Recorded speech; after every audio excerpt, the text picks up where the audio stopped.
শুভ নববর্ষ 1432। বছরের প্রথম দিনটা নয়, সারা বছরই আপনাদের ভীষণ ভালো কাটুক এই কামনা নিয়ে আজকের রাশিফল আপনাদের জানাতে চলেছি। তবে ভিডিওর শুরুতে আপনাদেরকে প্রতিদিনের মতো অনুরোধ জানাচ্ছি, যারা এখনো পর্যন্ত আমার চ্যানেলটি সাবস্ক্রাইব করেননি অতি সত্বর সাবস্ক্রাইব করুন। ভিডিওটি ভালো লাগলে প্রচুর পরিমাণে লাইক, কমেন্টস ও শেয়ার করুন।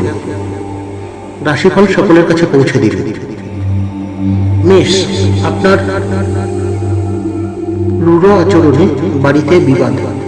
বৃষ, আপনার কর্মদক্ষতার কারণে শত্রু বৃদ্ধি পাবে। মিথুন, সম্পত্তি ক্রয় বিক্রয়ের জন্য শুভ দিন। কর্কট, সঞ্চয়ের ব্যাপারে বিশেষ নজর দেওয়া উচিত। সিংহ, সন্তানের ব্যবহারে হঠাৎ পরিবর্তন দেখা যাবে। কন্যা, আজ বাড়তি বিনিয়োগ না করাই ভালো। তুলা, ব্যবসা গতানুগতিকভাবেই চলবে। বৃশ্চিক, উচ্চ শিক্ষার্থীদের ভালো সুযোগ আসতে পারে। ধনু, অতিরিক্ত পরিশ্রমের ফলে শারীরিক অসুস্থতা। মকর, কারো কুপ্রভাবে সংসারে অশান্তি। কুম্ভ, কোনো ভালো সুখবর পেতে পারেন। মীন, খরচের লাগাম দিন, না হলে ব্যয় বাড়বে। সকলে ভালো থাকুন, সুস্থ থাকুন। নমস্কার।